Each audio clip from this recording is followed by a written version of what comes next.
Hello, everyone, and welcome back to another episode of Terminally Unique. My name is Michael, your host. I wanted to first off say congratulations on making it to February.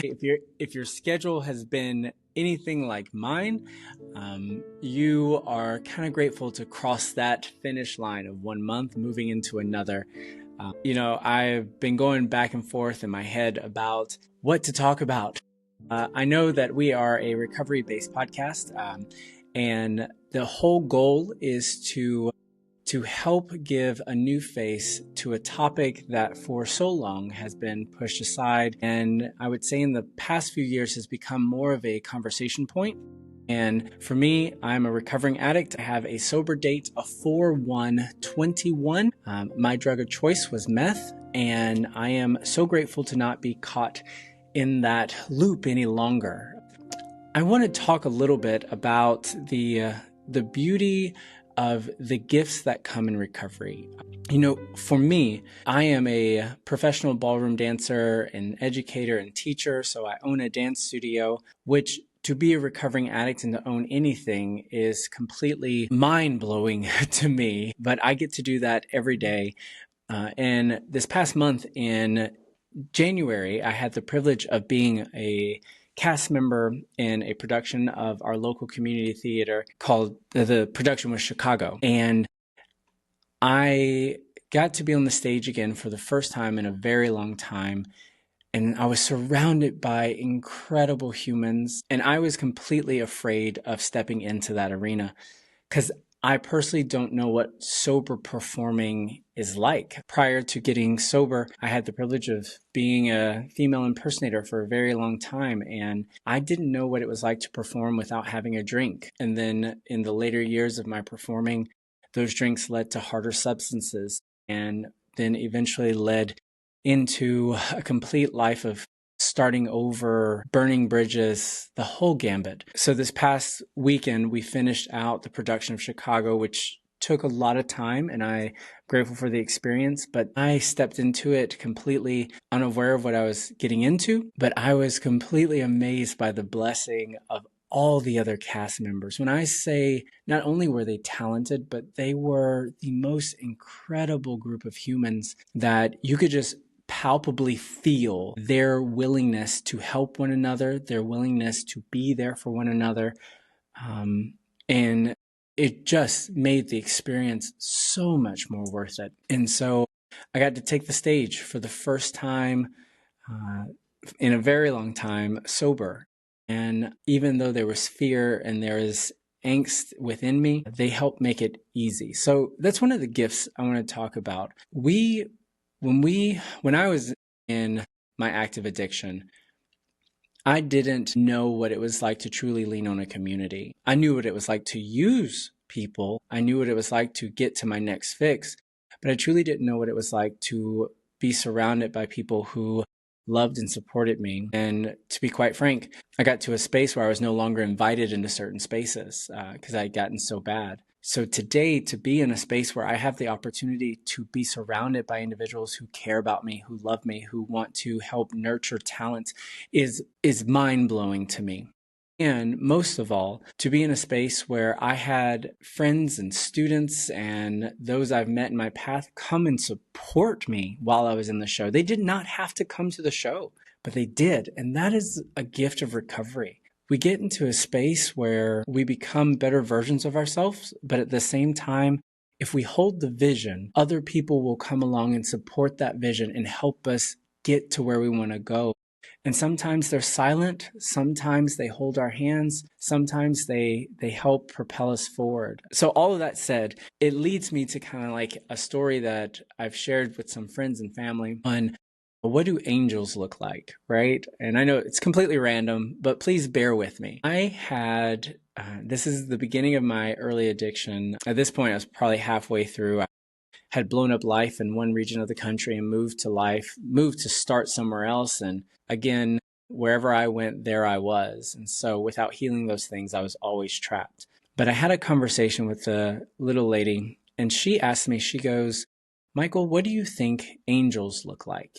And I told her, I said, to me, angels, we see them depicted and having these magnificent wings and being able to fly and carry us. And I said, but I struggle with that vision at that time. I said, I struggle with that vision. She goes, why? And I said, I struggle with that vision because if my angels can fly above me and be able to see what's coming up, I think it's kind of an unfair advantage, right? And she simply said to me, but Michael, you can fly if you just take their hands. Sorry, that image alone, we can fly if we just take their hands, says so much more.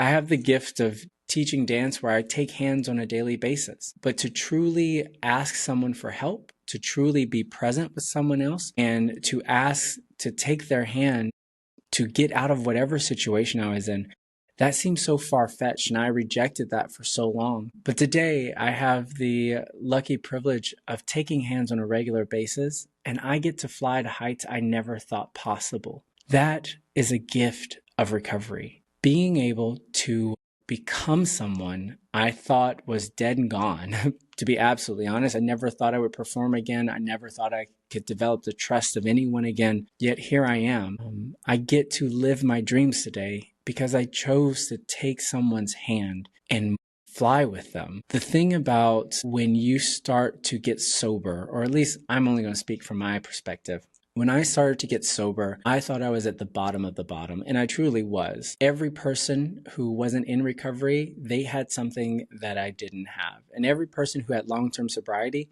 had something I didn't have, and I thought I would never get there. And don't get me wrong, I'm still actively working on achieving goals, but I cannot achieve a single goal, and that is staying sober, growing my business, finding connection, being able to get household things done. I cannot fly unless I take someone else's hands. I have angels today in my life because of my recovery. They were there before I can even see them. However, today I can fully acknowledge that my life is not built by me. It's built by them and the co-creation of something bigger than myself, working to make all these things weave together. And so if you're in a space of your own personal recovery, please or you're thinking about getting started, please get started. Ask someone for help or just see the help that's around you. I had to put aside any idea that I had the answers. I had to fully rely on those around me. And eventually I got to a space where I can stand on my own today with their help daily. And so I'll close with this. Sometimes we have to hold the vision for ourselves, even when others around us may not see it or may struggle with it. For instance, I remember the first time I opened a business and opened a dance studio, and I had zero clue then, and I maybe have 0.5% clue today of what I'm doing as a business owner. However, I remember I started my first studio or opened it, and the day I got the lease for it, right, for renting the space, which was an act of God that I even got the space, to be absolutely honest, because I was actively using it and was not well. But I stood in the room, and this was a long time ago. I stood in this room and ended up, the lady I was with, she goes, well, you got the space. And she said, but what if you can't make rent? And I remember I looked at her like she had 8 heads. And I was like, wait a second, there's a chance that I can't make rent? So I was kind of like delulu, as some say, or very delusional. However, I got the space anyway, and I was like, well, we're going to figure it out, right? And I remember I didn't charge any rate. I didn't charge a fee for any lesson that month. However, I set a bucket by the door and ended up, I asked people, just leave what you think the lesson was worth, and, I'll see you next week, kind of thing. At the end of that month, there was enough money in that bucket to pay for rent for the next month. I was amazed, but at the same time, I knew that something was right.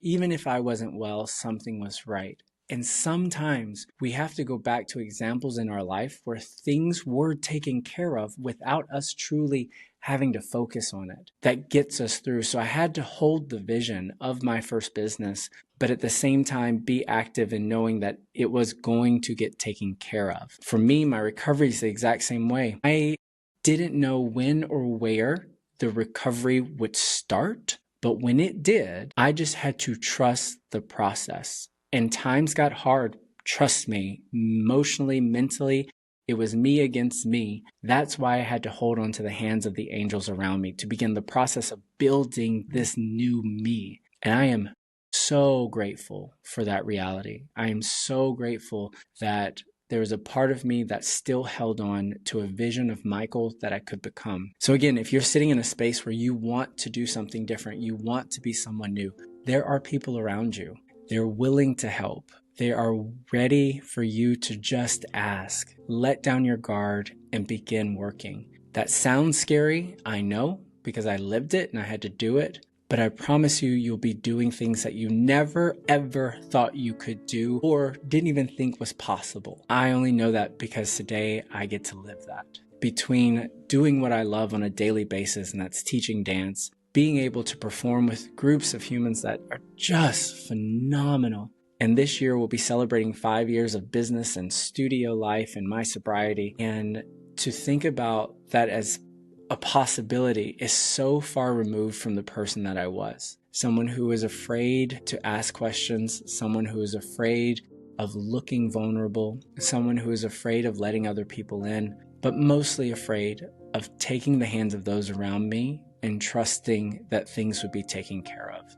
Look for those examples in your life because they're there. We just have to choose to see them. If you take the hands of those around you, I promise you, something will happen, and it could potentially be the greatest thing that ever happened to you. So that's all I got today on this episode of Terminally Unique. I hope my ramblings were coherent. I'm still learning how to do this and get it set up on a consistent basis, but I appreciate you being here today. Do know that you're not alone. Do know that you have a team around you.